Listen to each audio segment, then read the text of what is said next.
Всем привет, с вами ВВ, и зараз покажу Лего черепашки ниндзя, всю мою коллекцию.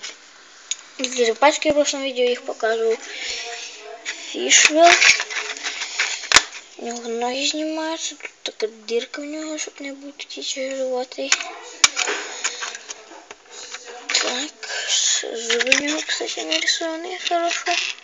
Плавник, ця штука, яку він дихав в мультику, вона була. І хвост. Якщо це все убрати, і ставити тільки тулуб, він буде просто риба. Так, Шреддер. Под маской такие. Штука для наплечников. И когти голые. И снимаются. Тут нарисована такая броня.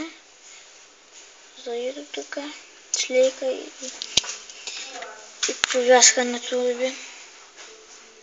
Тут такая штука нарисована. Ока у него тут нема. Ну и наколенники якісь. І ще у нього тут на середині теж шлейка. І ще, кстати, у мене Донателло. Поганий. У мене тут зуби витерті і ззаді ще діло все. Такс. Брошурку зараз покажу. З усіма героями, які можуть бути. Так.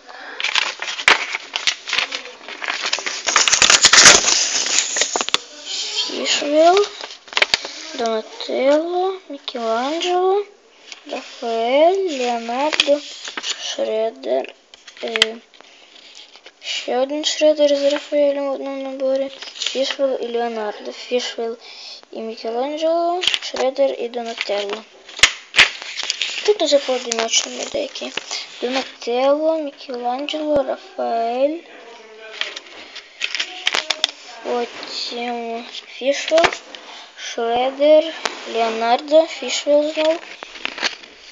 Рафаель після Фішвелла. Мікеланджело, Шреддер, Донателло, Леонардо.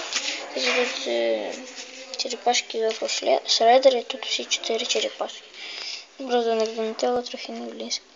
Лео, Раф, Фішвелл, Донателло, Мікеланджело і Шреддер. Тут вже великі набори, тут Рафаель, Фішвелл і Ніндзя Фуд. Тут Мікеланджело, мужики Кранга, піца і Фуд. Ну, тут в пакетиках вони були. У мене, кстати, Донателло і Рафаель з пакетику. Донателло, Леонардо, Рафаель, Шреддер, Фішвелл и Микеланджело. Внизу полностью все. Всем спасибо за просмотр. Всем пока.